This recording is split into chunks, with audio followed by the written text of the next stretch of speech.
اور میرے مصطفیٰ نے بھی مقرر کیا۔ اللہ تعالیٰ قرآن میں فرماتا ہے کہ والفجر، اور فجر کے وقت کی قسم، ولیال عشر، اور 10 راتوں کی قسم، اور ان 10 راتوں سے مراد یہ ذی الحجہ کی 10 راتیں ہیں۔ پھر دوسرے مقام پر اللہ تعالیٰ نے سورہ بقرہ کی آیت نمبر ہے، سورہ نمبر 2 ہے اور ورس نمبر ہے 203 سورہ بقرہ کی آیت نمبر 203 میں اللہ نے فرمایا کہ وَاذْكُرُوا اللَّهَ فِي أَيَّامٍ مَّعْدُودَاتٍ۔ اللہ فرماتا ہے کہ اللہ کا ذکر کثرت سے کرو، فی ایام معدودات، گنتی کے چند دنوں کے اندر خاص طور پر خدا کا ذکر کرو۔ اچھا، وہ ایام معدودات کون سے دن ہیں؟ یوں تو سارے دن خدا کے ہیں، پورے سال کے دن ہیں، لیکن یہاں خاص اللہ تعالیٰ نے اپنے ذکر کو ان دنوں کے ساتھ بریکٹ کیا ہے۔ اور امام فخر الدین رازی رحمۃ اللہ تعالیٰ علیہ نے تفسیر کبیر کے اندر نقل فرمایا ہے کہ ان وَاذْكُرُوا اللَّهَ فِي أَيَّامٍ معدودات سے مراد جو ہے وہ یہ ذی الحجہ کے ایام ہیں اور ذی الحجہ کی راتیں، اور بالخصوص 9 ذی الحج کی صبح سے لے کر 13 ذی الحج کی عصر تک، یہ ان دنوں کی طرف اللہ کی طرف سے یہ اشارہ ہے کہ ان دنوں میں خاص طور پر اللہ کا ذکر کیا کریں۔ پھر دوسرے مقام پر سورۃ الحج ہے، سورہ حج کی آیت نمبر ہے 28 ورس نمبر 28 سورۃ الحج ہے۔ اس میں اللہ فرماتا ہے کہ وَيَذْكُرُ اسْمَ اللَّهِ فِي أَيَّامٍ مَّعْدُودَاتٍ، فرمایا کہ مقررہ دنوں میں اللہ کا ذکر کثرت سے کرو، کثرت سے اللہ کا ذکر کرو۔ اور وہ اللہ تعالیٰ نے کچھ دن مقرر کیے ہیں، وجہ کیا ہے؟ یعنی ان دنوں میں خدا یہ چاہتا ہے کہ میرے نبی کا ہر امتی، ہر صاحب ایمان، اس کی زبان خدا کے ذکر سے طاقت ہے۔ حتیٰ کہ حدیث پاک کے اندر اللہ کے پیارے حبیب لبیب نبی رحمت صلی اللہ تعالیٰ علیہ وسلم نے ان دنوں کی بڑی فضیلت بیان فرمائی ہے۔ 10 راتوں سے مراد ذی الحجہ کی 10 راتیں ہیں، اور 10 دنوں سے مراد یہی ذی الحجہ کے 10 دن ہیں۔ تو اس میں اللہ تعالیٰ کی طرف سے اور اللہ کے رسول کی طرف سے دنوں کا بھی تعین کر دیا گیا، راتوں کا بھی تعین کر دیا گیا، اور ان کی فضیلت کو بھی بیان کر دیا، کیونکہ ان دنوں میں مسلمان افعال حج میں مشغول رہتے ہیں، اور ان 10 دنوں کے اندر نیک اعمال کی بکثرت احادیث کے اندر اللہ کے حبیب علیہ السلام نے فضیلت بیان فرمائی ہے۔ اس لیے نبی پاک صلی اللہ علیہ وسلم نے باقاعدہ اپنی امت کو، نبی پاک نے اپنے صحابہ کو ان دنوں کے اندر کثرت سے اللہ کے ذکر، ان دنوں کے اندر روزہ رکھنے کی، ان دنوں کے اندر جو ہے راتوں کو قیام کرنے کی نبی پاک صلی اللہ علیہ وسلم نے امت کی باقاعدہ نہ صرف رہنمائی کی ہے، بلکہ ان دنوں کے لیے سرکار دو عالم صلی اللہ تعالیٰ علیہ وآلہ وسلم صحابہ اکرام کے کیا کرتے تھے؟ ان کی جو ہے وہ ذہن سازی کیا کرتے تھے، تاکہ یہ لمحات زندگی میں انسان کو پتہ نہیں پھر نصیب ہوں یا کہ نہ نصیب ہوں۔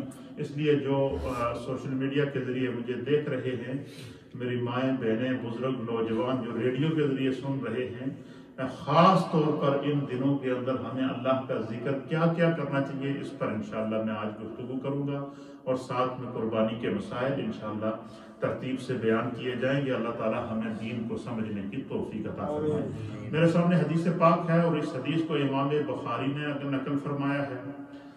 اسی طریقے سے ایک حدیث ہے جس کو شعب الایمان کے اندر نقل فرمایا گیا ہے، اور حضرت عبداللہ ابن عباس رضی اللہ تعالیٰ عنہ اس حدیث کے راوی ہیں۔ آپ بیان کرتے ہیں کہ رسول اللہ صلی اللہ تعالیٰ علیہ وآلہ وسلم نے ارشاد فرمایا کہ ان 10 دنوں میں اللہ تعالیٰ کو نیک عمل کرنا جتنا پسند ہے، اور اس کے نزدیک ان 10 دنوں کے اندر نیک عمل سے زیادہ افضل اور نیک عمل کرنے اور اللہ کا ذکر کرنے اور کثرت سے اللہ کی طرف رجوع کرنے سے زیادہ کوئی عمل اللہ کو زیادہ پسند نہیں۔ کیا مطلب کہ بندہ مومن کو چاہیے کہ چلتے پھرتے اٹھتے بیٹھتے، اور اس سے یہ جو ان دنوں کا جو خاص وظیفہ ہے وہ کیا ہے؟ وہ ہے تیسرا کلمہ۔ کیا ہے؟ اور تیسرا کلمہ یہ تکبیر، اس کے اندر تکبیر بھی آتی ہے، اس کے اندر تسبیح بھی آتی ہے، اس کے اندر تحلیل بھی آتی ہے۔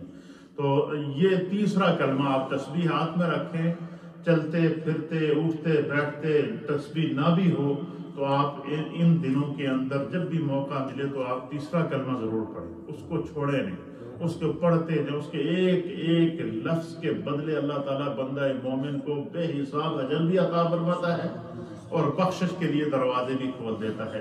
میرے ساتھ مل کر سب سے پہلے ہم نبی پاک کی حدیث کے مطابق حضور علیہ السلام نے باقاعدہ فرمایا کہ ان دنوں میں بکثرت یہ کلمات پڑھا کریں، اور وہ حضور علیہ السلام نے تیسرا کلمہ بتایا ہے، وہ کیا پڑھے؟ بسم اللہ الرحمن الرحیم، سبحان اللہ والحمد للہ ولا الہ الا اللہ واللہ اکبر ولا حول ولا قوة الا باللہ العلی العظیم۔ ایک اور حدیث پاک ہے، اس کو امام بخاری نے نقل فرمایا ہے، حضرت ابن عباس رضی اللہ تعالیٰ عنہما اس حدیث کے راوی ہیں، آپ بیان فرماتے ہیں کہ ذی الحجہ کے 10 دنوں میں نیک عمل کرنے سے زیادہ کسی دن میں نیک عمل کرنا اللہ کو اتنا محبوب نہیں جتنا ان دنوں کے اندر محبوب ہے۔ فرمایا کہ مسلمانوں نے پوچھا یا رسول اللہ، کیا اللہ کی راہ میں جہاد کرنے سے بھی زیادہ ان دنوں میں اللہ کا ذکر کرنا افضل ہے؟ تو نبی علیہ السلام نے فرمایا کہ اللہ کی راہ میں جہاد کرنا بھی، اور فرمایا کہ جو ہے وہ جہاد کی جو اپنی جگہ فضیلت تو ہے ہی ہے، لیکن ان دنوں میں کثرت سے خدا کا ذکر کرنے والے کو جہاد کرنے سے بھی زیادہ اللہ اجر عطا فرماتا ہے۔ اور ان دنوں میں ان راتوں میں قیام کرنے سے اللہ رب العالمین جو ہے وہ ہر رات کے بدلے میں لیلۃ القدر کا ثواب عطا فرماتا ہے۔ پھر نبی علیہ السلام کی ایک حدیث کے مطابق حضور علیہ السلام نے فرمایا کہ جس شخص نے یوم عرفہ کا روزہ رکھا، اور انہی 10 دنوں کے اندر یوم عرفہ بھی آتا ہے، ان 10 دنوں کے اندر یوم النحر بھی آتا ہے، ان 10 دنوں کے اندر حج بھی آتا ہے، ان 10 دنوں کے اندر جو ہے قربانی بھی آتی ہے، ان 10 دنوں کے اندر جو ہے وہ عید بھی آتی ہے۔ تو یہ ان 10 دنوں کے اندر اتنی برکات کو جو خداوند قدوس نے جمع کیا ہے، یہ امت کے لیے نبی پاک صلی اللہ تعالیٰ علیہ وسلم کے امتی ہونے کا وہ شرف اور وہ صلہ اور وہ اعزاز اور وہ تحفہ ہے کہ جو عمل تھوڑا ہے اور اس کے اندر ثواب کی کثرت ہے اور بخشش کی سند اور یقینی جو ہے وہ اللہ اور اس کے رسول کی طرف سے عطا کی گئی۔ تو نبی علیہ السلام نے حضرت ابن عباس فرماتے ہیں کہ جن 10 راتوں کی اللہ نے قسم کھائی ہے، اس سے مراد ذی الحجہ کی 10 راتیں، اور فرمایا کہ ان 10 دنوں سے مراد جو ہے وہ یوم ذی الحجہ کے 10 دن ہیں، یوم عرفہ ہے، اور اسی طریقے سے یوم النحر ہے، قربانی کا دن ہے۔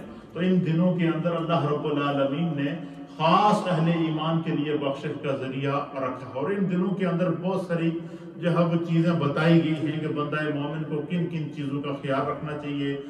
جس طرح کہ ایک حاجی جب حج کے لیے جاتا ہے اور جب وہ حج کا احرام باندھ لیتا ہے تو اس کے لیے کچھ احرام کے اندر پابندیاں ہوتی ہیں، اسی طریقے سے جو بندہ قربانی کرنے والا ہو اس کے بارے میں اللہ کے حبیب علیہ السلام نے فرمایا کہ جو بندہ قربانی کا ارادہ کر لے یا جو قربانی نہیں کرنے والا وہ بھی اس میں شامل ہے۔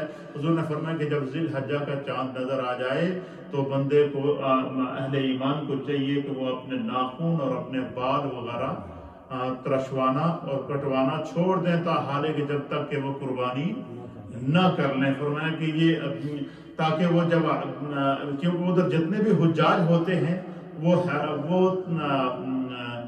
جو ہے وہ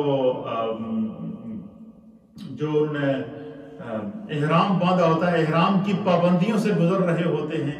اسی طریقے سے جب روئے زمین پر اہل ایمان جو ہے وہ ان کے ساتھ جو ہے وہ اظہار یکجہتی کرتے ہوئے، ان کی مشابہت کو اختیار کرتے ہوئے جب ان دنوں میں کثرت سے خدا کا ذکر کریں گے اور پھر قربانی کا انتظار کریں گے، قربانی کے جانور کی خدمت کے اندر لگے رہیں گے، تو فرمایا کہ اللہ تعالیٰ ان کو اتنا اجر عطا فرماتا ہے کہ نبی علیہ الصلوۃ والسلام نے فرمایا کہ جب بندہ مومن اس پورے عشرے کے اندر ذکر کر کے، پابندی کر کے، عبادات کر کے، تسبیحات کر کے، استغفار کر کے، اللہ رب العالمین کی تکبیر بیان کر کے، اس کی تسبیح بیان کرنے کے بعد جب بندہ مومن جو ہے وہ قربانی کرتا ہے، تو اللہ کے حبیب علیہ الصلوۃ والسلام نے فرمایا کہ قربانی کے جانور کا قطرہ خون زمین پر گرنے سے پہلے اللہ اس کی مغفرت کرتا ہے۔ ایک بات یہ بڑا ضروری سمجھیں، ہمارے ہاں لوگ اس کو سمجھ نہیں رہے ہیں۔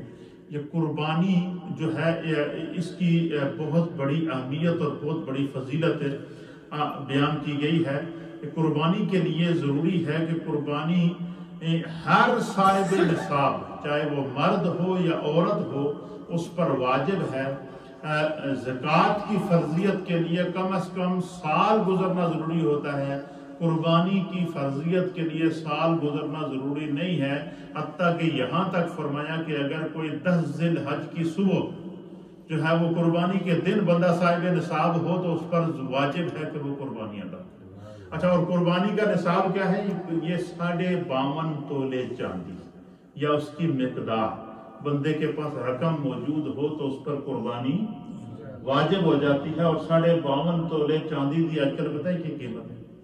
میں جیولر کو میں معلوم کیا تھا کہ 52.5 تولے چاندی دی اس وقت موجودہ کیا قیمت ہے، تو اس نے دسا کہ تقریباً کوئی 520 پاؤنڈ بنے۔ کتنے؟ تو پتہ چلا کہ جس شخص کے پاس 520 پاؤنڈ اس کے پاس موجود ہیں، چاہے وہ مرد ہو یا عورت ہو، اس پر قربانی واجب ہے۔ اگر وہ نہیں کرے گا تو وہ گناہگار ہوگا۔ ایک اور کنسپٹ ہمارے لوگوں کے اندر یہ پایا جاتا ہے، جی گھر دے کسی بڑے نے قربانی کر دی تو سارے دا کام موقع نہیں۔ ہر وہ شخص جس کے پاس نصاب کی مقدار موجود ہے اور وہ چاہے قربانی والے دن ہی صاحب نصاب ہو، اس کو قربانی ادا کرنی پڑے گی۔ اب مجھے بتائیں کہ اس وقت کون ہے جس کے پاس کم از کم 500 پاؤنڈ نہیں ہے؟ لیکن کبھی کسی کو نوجوان کو میں نے نہیں دیکھا بڑی فکر لگی ہوئی ہو، اگر مجھے امام صاحب ہم نے قربانی کرنی ہے، اس کا کیا طریقہ ہے، اور مسلسل اعلانات بھی کیے جا رہے ہیں، مسائل بھی بیان کیے جا رہے ہیں۔ دوستو، اس زندگی کا کوئی پتہ نہیں۔ نبی علیہ الصلوۃ والسلام نے فرمایا کہ حضور نے یہاں تک فرمایا کہ جب تم قربانی کرو تو فَطِيبُوا بِهَا نَفْسًا، تو خوش دلی سے قربانی کیا کرو۔ کیوں؟ فرمایا یہ جو قربانی کے جانور ہیں یہ تمہارے لیے جنت کی سواری بنے گا۔ جس طرح کی سواری آپ اندازہ لگائیں کہ ہم دنیا میں ہماری خواہش ہوتی ہے کہ ہمارے پاس اچھی گاڑی ہو، اچھی سواری ہو، اور ہم اپنے جاننے والے ماننے والے دوست احباب دیکھیں کہ یار اس نے بڑی پیاری گاڑی رکھی ہوئی ہے، اس نے BMW رکھی ہے، اس نے مرسیڈیز رکھی ہے، اس نے کوئی فراری رکھی ہے، اس نے جناب رینج روور رکھی ہے، اچھی سی اچھی سواریاں ہم تلاش کرتے ہیں۔ تو حضور نے فرمایا کہ جتنی اچھی بندہ دل سے قربانی کرتا ہے اتنی اس کی جنت کی سواری اچھی ہوگی، اتنی جنت کی اس کی سواری اچھی ہوگی۔ اور حضور نے فرمایا کہ جنت فرمایا کہ قربانی کا جانور اپنے کھرو سمیت، اپنے سینگوں سمیت، اپنے بالوں سمیت، اپنی جلد سمیت اللہ کی بارگاہ میں حاضر ہوگا، اور اس کو خداوند قدوس جنتی لباس میں سامنے لائے گا، اور وہ اللہ کی بارگاہ میں سفارش کرے گا کہ بار الہ میں اس کی سفارش کرتا ہوں کہ اس بندے نے جو ہے وہ مجھے تیرے راستے میں قربان کیا۔ تو اس لیے فرمایا کہ ہر صاحب نصاب پر قربانی بالغ مرد اور عورت پر واجب ہے۔ زکوٰۃ کی فرضیت کے لیے کم از کم سال گزرنا ضروری ہوتا ہے، قربانی کے لیے سال گزرنا ضروری نہیں ہوتا ہے اس کا۔ اور قربانی جو ہے وہ بالترتیب عید الاضحیٰ کو جو ہے وہ 10 ذی الحجہ کو عید کی نماز پڑھنے کے بعد، اور 12 ذی الحجہ کی جو ہے وہ مغرب تک یہ قربانیاں جس پر واجب ہیں اس کو کر لینی چاہیے۔ پھر اسی طریقے سے قربانی کے جانور کی کچھ کنڈیشنز بیان فرمائیں کہ جب بندہ قربانی کرے تو کس قسم کا جانور ہونا چاہیے۔ ایک تو یہ کہ خوبصورت جانور ہو، اچھا جانور ہو، جاذب نظر جانور ہو، اس کے اوپر کوئی کسی بھی قسم کا کوئی ظاہری عیب موجود نہ ہو. اور ان جانوروں کے لیے بھی اللہ کے حبیب علیہ الصلوۃ والسلام نے ایک کرائٹیریا مقرر کیا. حضور نے فرمایا کہ اونٹ یا اونٹنی اگر بندہ قربانی کرتا ہے تو ان کی عمر کم از کم 5 سال ہونا ضروری ہے. اونٹ یا اونٹنی اگر 5 سال سے کم ہوں گے تو اس کی قربانی نہیں ہوگی. اسی طریقے سے گائے، بیل، بھینس یا بھینسا، اس کی جو بندہ قربانی کرے گا تو ان کا کم از کم ان کی عمر 2 سال ہونی چاہیے. کتنی؟ 2 سال سے عمر اگر کوئی بیل یا گائے یا بچڑا یا بچی کسی نے کی ہے تو اس کی قربانی نہیں ہوگی. اور اسی طریقے سے بکرا یا بکری، بھیڑ یا مینڈا، اس کی کم سے کم عمر 1 سال ہونی چاہیے. ہاں البتہ بھیڑ یا دمبا وہ فربا ہے، 6 ماہ کا ہے اور دیکھنے میں 1 سال کا لگ رہا ہے تو اس کے لیے فرمایا کہ وہ قربانی کی جا سکتی ہے. لیکن بکری اور بکرے کی جو قربانی ہے وہ جو ہے وہ 1 سال کا ان کا ہونا ضروری ہے. حضور نبی علیہ الصلوۃ والسلام نے فرمایا کہ جو بندہ قربانی کرتا ہے، قربانی کے جانور کے ایک ایک بال کے بدلے اللہ رب العالمین جو ہے وہ قربانی کرنے والے کے درجات کو، اس کی نیکیوں کے اندر اضافہ کرتا ہے. اور پھر قربانی کے جانور کا قطرہ خون زمین پر گرنے سے پہلے جو ہے وہ کر دیا. پھر اسی طریقے سے اگر صاحب نصاب مالدار شخص نے قربانی کا جانور خریدا تو وہ گم ہو گیا یا پھر کسی حادثے کا شکار ہو گیا تو فرمایا کہ پھر وہ یا مر گیا تو پھر فرمایا کہ اگر اسے چاہیے کہ وہ دوسرا جانور کر کے قربانی کرے. پھر فرمایا کہ اگر مثلا کسی نے جانور خریدا اور وہ گم ہو گیا تو اس نے کہا جی کہ چلو میں اور جانور لے لیتا ہوں. اور جانور لیا تو پتہ چلا جب گم ہوا تھا وہ بھی مل گیا. تو اس کے بارے میں ہمارے فقہاء نے فرمایا پھر اس کو اختیار ہے کہ وہ ان دونوں میں سے جس جانور کو چاہے اللہ کے راستے میں قربان کر دے. ہاں اللہ کے حبیب علیہ الصلوۃ والسلام کی یہ سنت تھی کہ سرکار دو عالم صلی اللہ علیہ وسلم نے ساری زندگی جب سے قربانی واجب ہوئی ہے، اللہ کے حبیب علیہ الصلوۃ والسلام نے اپنی حیات ظاہری کے اندر جب بھی قربانی کی، حضور علیہ الصلوۃ والسلام 2 قربانیاں کیا کرتے ہیں. وہ کیا کیا کرتے؟ ایک قربانی اپنی سب سے پہلے اپنی طرف سے ادا کرتے اور دوسری قربانی اپنی امت کی طرف سے ادا کیا.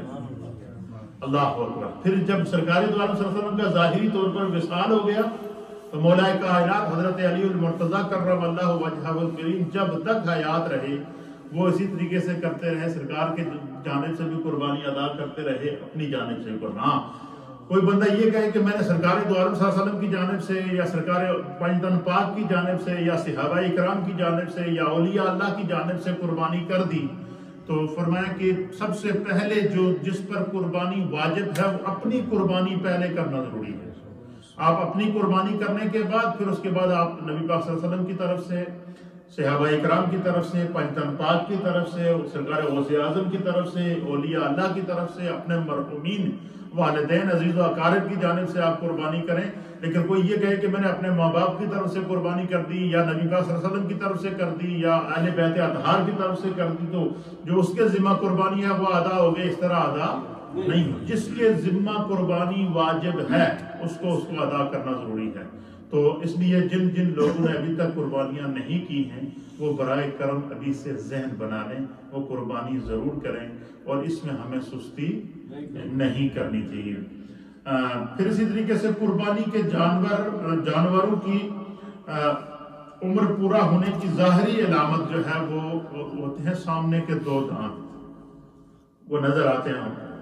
2 دانت وہ گرا کر جو نئے 2 دانت نکالتے ہیں تو پھر وہ بچڑا یا بچڑی یا بھینس وہ 2 سال کا ہو جاتا ہے. اسی طریقے سے بکری کی بھی یہی نشانی بتائی گئی ہے. اور یا اگر کسی کے گھر کا پالا ہوا جانور ہو اور اس نے اس کے دن گنے ہوئے ہوں تو پھر اس کے دانت وغیرہ دیکھنے کی ضرورت نہیں ہے. وہ اگر عمر کو پہنچ جاتا ہے تو اس کی قربانی کر دی جائے. قربانی کا جانور تمام ظاہری عیوب سے سلامت ہونا چاہیے. کیوں؟ یہ بندہ اللہ کی رضا کے لیے جب قربانی کرتا ہے یہ سمجھ لو اپنی سواری آگے جنت کی سواری بھیج رہا ہے. اس لیے فرمایا کہ قربانی کا جانور بالکل ظاہری عیوب سے پاک ہو. اس کا معنی کیا ہے؟ ہمارے ہاں انسانوں کی لوگوں کی یہ ان کی جبلت کے اندر یہ چیز شامل ہے. بندہ سمجھتا ہے جڑی چیز کم دی نہ ہوئے اس کو فارغ کر دو. کیا کر دو؟ سب سے پہلے قربانی اللہ تعالیٰ نے حضرت آدم علیہ السلام کے 2 بیٹے تھے جن کا نام حابیل اور قابیل تھا. ان میں سے ایک کے پاس جانور تھے اور دوسرے کے پاس کیا تھی؟ کھیتی باڑی تھی، فصلیں تھیں. ان کو اللہ کی طرف سے حکم ہوا کہ وہ اپنے وہ خاص مال کو اللہ کے راستے میں قربان کریں. جس کے پاس جانور تھے اس نے جانور قربان کر دیے.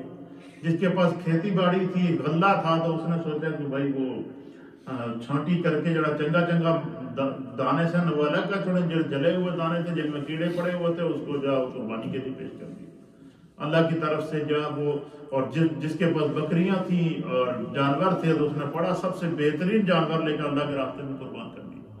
پھر اسی طریقے سے جب حضرت ابراہیم علیہ نبینا علیہ السلام کو قربانی کا حکم ہوا تو انہوں نے اپنے بیٹے حضرت اسماعیل علیہ السلام کو جب اللہ کی بارگاہ میں قربانی کے لیے پیش کیا تو اللہ تعالیٰ نے ان کے بدلے میں جنت سے مینڈا بھجوا کر قربانی کو قبول کیا. تو اس لیے فرماتے ہیں کہ قربانی کا جو جانور ہے یہ ظاہری عیوب اسے سلامت ہونا چاہیے. اس سلسلہ میں فقہائے اکرام نے باقاعدہ ضابطہ مقرر کیا ہے کہ ہر وہ عیب جو منفعت اور جمال کو بالکل ضائع کر دے، یعنی ہر وہ عیب جو جانور کا دیکھنے سے پتہ چل جائے یار یہ تو بعض لوگوں نے بالکل مڑیل جانور ہے، اس کی ہڈیوں کا گودا بھی نظر آتا ہے تو بالکل کسی کام کا نہیں ہے.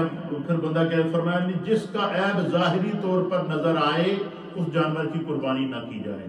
کسی جانور کا سینگ ٹوٹا ہوا ہے، کسی کی دم کٹی ہوئی ہے، کسی کا کان کٹا ہوا ہے اور اس طرح اس کا جو ظاہری عیب نظر آئے تو ایسے جانور کی قربانی جائز نہیں ہے. اس لیے فرمایا کہ پھر جو جانور جو ہے وہ اندھا نہ ہو، جانور کانا نہ ہو، جانور لنگڑا نہ ہو، بہت زیادہ بیمار اور لاغر نہ ہو، جس کا کوئی کان دم یا چکتی یا تہائی یا اس سے زیادہ حصہ کٹی ہوئی ہو، یا پیدائشی جو ہے وہ طور پر اس کا کوئی ایسا عیب ظاہر ہو گیا ہو، تو فرمایا کہ ایسے جانور سے جو ہے وہ قربانی کرنے سے اپنے آپ کو کیا کرنا چاہیے؟ بچا کے رکھنا چاہیے. قربانی کے جانور کے سینگ جانوروں میں حسن پیدا کرنے کے لیے سر کے اوپر جو ہے وہ بعض لوگ یہ ہوتے ہیں کہ وہ یہ بالخصوص یہ سارا ڈرامہ جو کرتے ہیں، یہ جو ہوتے ہیں بیوپاری جانوروں کے، وہ کیا کرتے ہیں جانوروں کا جو ہے وہ ان کے سینگ کاٹ کے اوپر کوئی جعلی قسم کے سینگ لگا دیتے ہیں. تو اگر اس کا کسی نے دھوکہ کیا ہے، کسی کو نہیں پتہ چلا تو وہ تو معذور ہے. لیکن جب بھی جانور کو خریدا جائے تو یہ ساری چیزیں دیکھنی چاہیے کہ جو ہے وہ اس قسم کی اس چیز سے منع کیا گیا ہے. کہ مفتی اعظم پاکستان نے لکھا ہے کہ قربانی کے جانور کے سینگ جانور میں حسن پیدا کرنے کے لیے سر کے اوپر سے توڑ دیے جاتے ہیں اور ان کا بڑا اور عیب جو ہے وہ ان کا ظاہر ہو جاتا ہے. فرمایا کہ ایسے جانور سے جو ہے وہ اگر اس کا بالکل عیب سامنے ظاہر ہو رہا ہے کہ سینگ ٹوٹا ہوا نظر آ رہا ہے تو ایسے جانور سے ایوائڈ کرنا چاہیے، بچنا چاہیے. لیکن اگر کسی نے ان سینگوں کو بنایا ہے، بظاہر وہی سینگ ہے لیکن خوبصورت کیا ہے، بنایا ہے ان کو، تو ایسے جانور کی قربانی جائز ہے، کی جا سکتی ہے. اور اسی طریقے سے خصی جانور کی قربانی یہ افضل ہے. نبی علیہ السلام ہمیشہ 2 خصی مینڈوں کی قربانی کیا کرتے تھے. یہ اس کے عیب کے اندر نہیں آتا، اس کا گوشت لذیذ ہوتا ہے. اللہ کے حبیب علیہ السلام نے اس کے کرنے کا حکم ارشاد فرمایا ہے. اسی طریقے سے گائے، اونٹ یا بھینس کسی نے قربانی کی ہے تو اس میں زیادہ سے زیادہ 7 حصے شامل کیے جا سکتے ہیں. بڑے جانوروں کے اندر 7 حصے شامل کیے جا سکتے ہیں. یہ تو 7 آدمی ایک جانور میں کم از کم دے سکتے ہیں. لیکن اگر کسی بندے نے بڑا جانور اکیلے میں کرا کیا یہ بہت زیادہ افضل ہے، جتنی اچھی قربانی دے.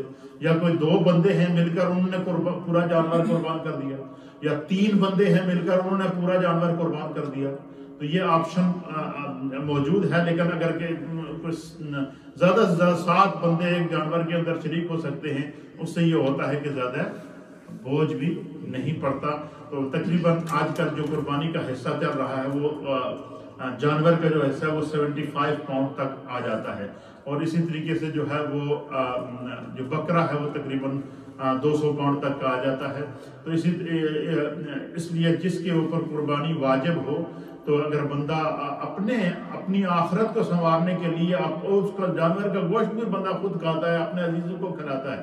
اس لیے اللہ تعالیٰ نے قرآن حکیم فرقان مجید میں فرمایا کہ اللہ تعالیٰ کو نہ تمہارے جانور کا خون پہنچتا ہے نہ اس کا گوشت پہنچتا ہے, وہ تو تمہارے دل کے تقوی کو اور تمہاری نیت کو دیکھتا ہے. اس لیے ہر عمل کے اندر اپنی نیت کا خالص رکھنا یہ ضروری ہے. پھر اسی طریقے سے جو ہے وہ جانور کے اندر مطلب قربانی کا جانور ہے تو کسی نے اس میں 5 حصے قربانی کے ہیں اور کوئی 2 حصے اس میں اگر کوئی اپنے بچے یا بچی کے عقیقے کے ڈالنا چاہے تو وہ بھی ڈال سکتے ہیں. لیکن قربانی کے جانور کے اندر صدقے کا حصہ نہیں ڈالا جا سکتا. عقیقے کا حصہ اس میں آپ ڈال سکتے ہیں. اپنے بچوں کی جانب سے عقیقہ کرنا چاہیں تو مثلا 5 حصے قربانی کے ہیں, 2 حصے عقیقے کرنا چاہیں, یا 3 حصے قربانی کے ہیں تو 4 حصے عقیقہ کرنا چاہیں تو وہ اس کے اندر وہ شامل کیے جا سکتے ہیں. پھر جو ہے وہ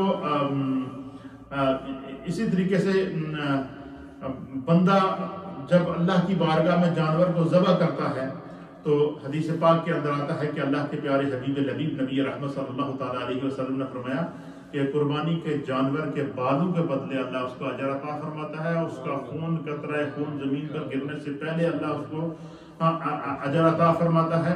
اعلیٰ حضرت امام اہل سنت کا یہ معمول ہوتا تھا. آپ فرماتے ہیں کہ فقیر کا یہ معمول ہے, اعلیٰ حضرت فرماتے ہیں کہ فقیر کا یہ معمول ہے کہ ہر سال اپنی قربانی کرنے کے بعد اپنے والد ماجد کے نام سے بھی قربانی کرتا ہوں, اور اسی طرح سے حضور اقدس صلی اللہ تعالیٰ علیہ وآلہ وسلم کی طرف سے اور قربانی کرتا ہوں, اور سادات اکرام کی طرف سے پنجتن پاک کی جانب سے قربانی کرتا ہوں.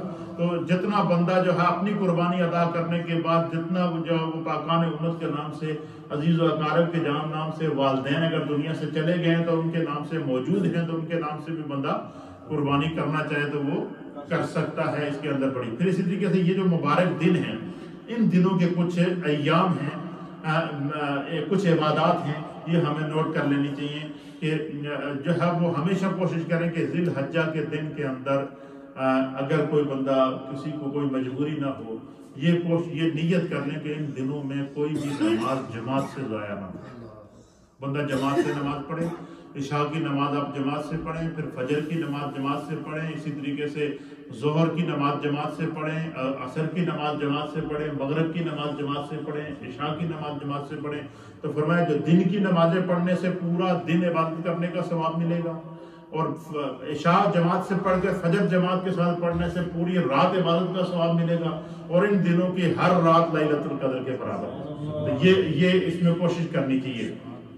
پھر اسی طریقے سے ان دنوں کے اندر بندہ مومن کو چاہیے کہ قربانی تو کرنی ہی کرنی ہے, اس کے علاوہ بندہ مومن کو چاہیے کہ ان دنوں کے اندر جو کثرت سے صدقہ کرے, کثرت سے نیک کام کرے, کثرت سے جو ہے وہ اپنی پسندیدہ چیزوں کو اللہ کے راستے کے اندر جو ہے وہ دے, تکبیرات پڑھے, تحلیلات پڑھے, تبلیغ پڑھے, درود و سلام پڑھے, درود پاک پڑھے, استغفار کثرت سے کرے, کثرت سے اللہ تعالیٰ کا ذکر کرے, تکبیرات تشریق ادا کرے. اسی طریقے سے جو ہے وہ سبحان اللہ و بحمدہ سبحان اللہ العظیم, اس طرح کی جو وظائف ہیں, یہ جو مقبول دعائیں ہیں وہ بندہ کرتے رہے, کیونکہ یہ ان دنوں میں اللہ تعالیٰ کی طرف سے بندہ مومن کی طرف اللہ کی رحمت بندہ مومن کو اپنی طرف متوجہ کر رہی, بلا رہی ہوتی ہے. تو اس لیے حتیٰ کہ آپ دیکھیں کہ جب شب برات کے بارے میں نبی علیہ السلام کی حدیث کے اندر آتا ہے کہ شب برات کے لیے سرکار پوری رات عبادت کرتے اور آپ کے پاؤں مبارک سوج جاتے.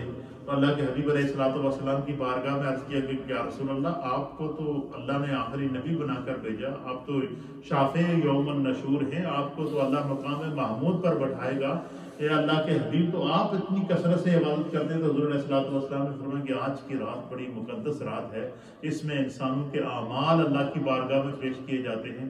میں مصطفیٰ یہ چاہتا ہوں کہ جب میرا حساب و کتاب اللہ کی بارگاہ میں کھلے یا تو میں نماز پڑھتا ہوا نظر آؤں, یا قرآن کی تلاوت کرتا ہوا نظر آؤں, یا اللہ کا ذکر کرتا ہوا نظر آؤں, یا تسبیحات اور تحلیلات کرتا ہوا نظر آؤں, یہ جو دن ہیں یہ اللہ کے ذکر کے ایام ہیں، اس کے اندر جو ہے وہ کثرت سے جو ہے نیکی کا کوئی موقع ان دنوں میں ضائع نہ کریں، کیونکہ زندگی کا کوئی پتہ نہیں کہ کہاں سانس توڑ جاتی ہے، تو نیکی کا کوئی موقع ضائع نہ کریں، بے مقصد باتوں سے، گناہ کے کاموں سے اور بری صحبت سے اپنے آپ کو بچا کے رکھیں۔ یہ خدا کے ذکر کے ایام ہیں، اللہ کی طرف سے عطا کے ایام ہیں۔ جس طرح حجاج اکرام جاتے ہیں تو اپنے گناہوں سے معاف ہو کر واپس آتے ہیں، اسی طریقے سے ہر بندہ مومن اگر یکم ذی الحج سے لے کر 13 ذی الحج کی عصر تک اپنے آپ کو اذکار کا پابند کر لے، نمازوں کا پابند کر لے اور تسبیحات کا پابند کر لے، اللہ کی عبادت اور ذکر کا پابند کر لے، تو اس کو بھی اللہ تعالیٰ اسی طرح اجر عطا فرمائے گا جس طرح کہ ایک حاجی کو عطا فرمائے گا۔ یعنی اس سے بھی بڑی کوئی سعادت ہوگی۔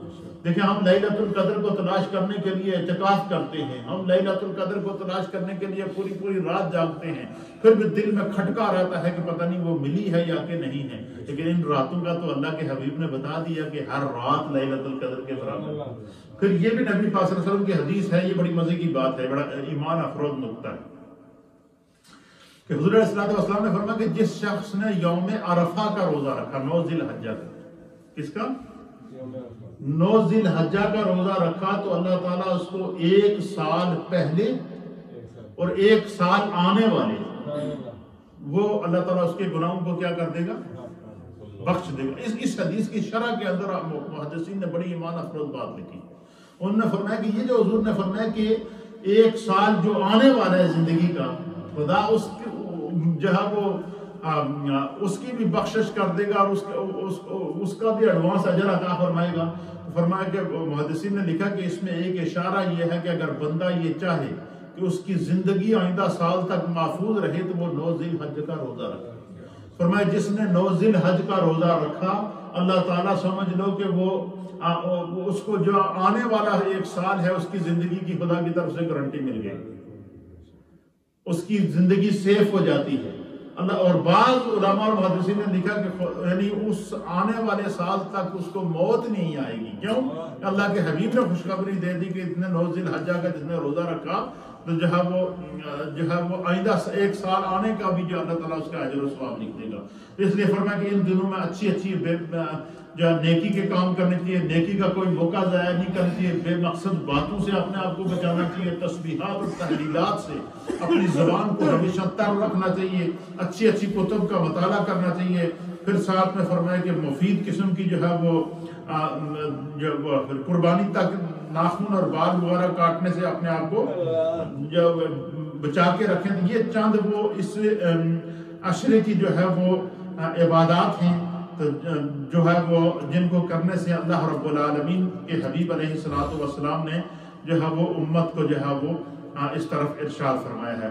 یوم عرفہ 9 ذی الحج سے 13 ذی الحج کی عصر تک تکبیرات تشریق ہر نماز کے بعد پڑھنا، اللہ اکبر اللہ اکبر، لا الہ الا اللہ واللہ اکبر، اللہ اکبر وللہ الحمد، یہ واجب ہے۔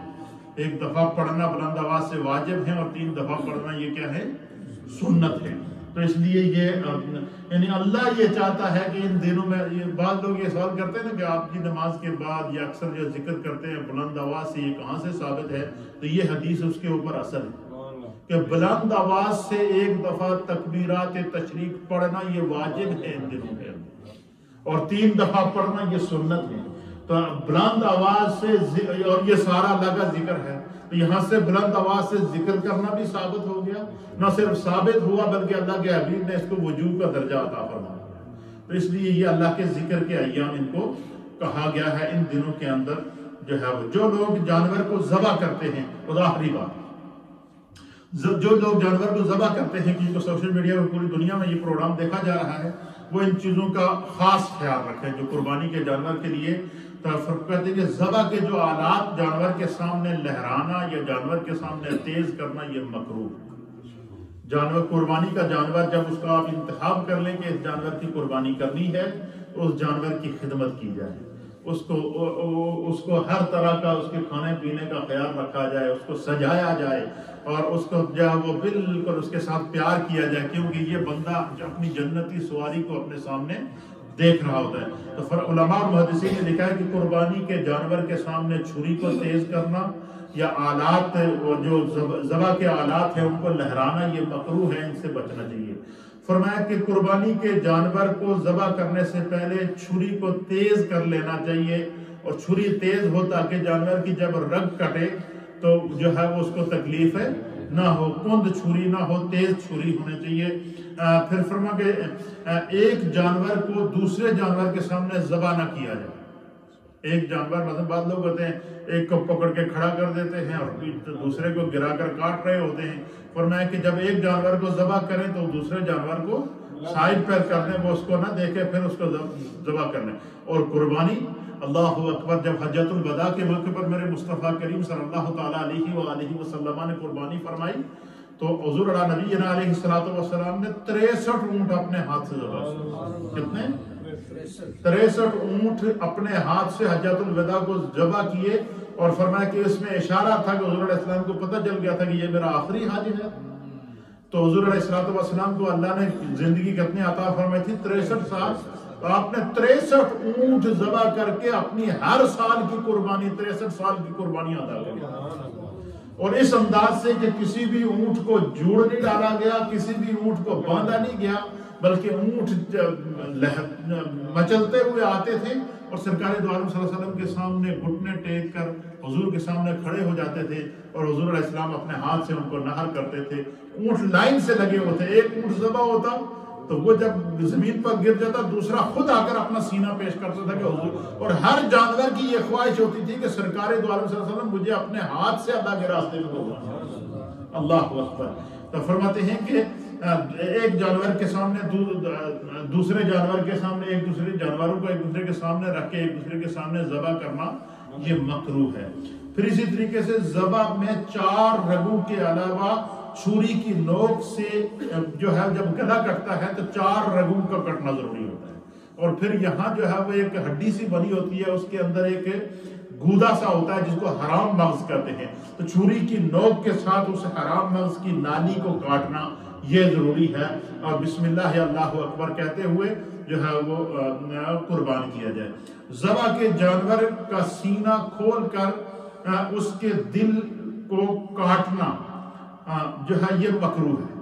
بعض لوگ ہوتے ہیں کہ وہ کیا کرتے ہیں، سنت یہ ہے کہ جانور کے گلے پہ جب چھری پھیر دی جائے اس کی 4 رگیں جب کٹ جائیں اور تو پھر اس کو چھوڑ دیا جائے جب تک کہ وہ ٹھنڈا نہ ہو جائے، اس کے مکمل طور پر جو ہے وہ بعض لوگ یہ جو کسائی وغیرہ ہوتے ہیں انہوں نے دوسری جگہ جانا ہوتا ہے، یہ کیا کرتے ہیں ایک دم جانور کا سینہ کاٹ کے پھر اس کے جو دل کے اندر چھری چباتے ہیں اور وہاں سے خون نکلتا ہے، اس کو تکلیف ہوتا ہے، یہ مکروہ ہے۔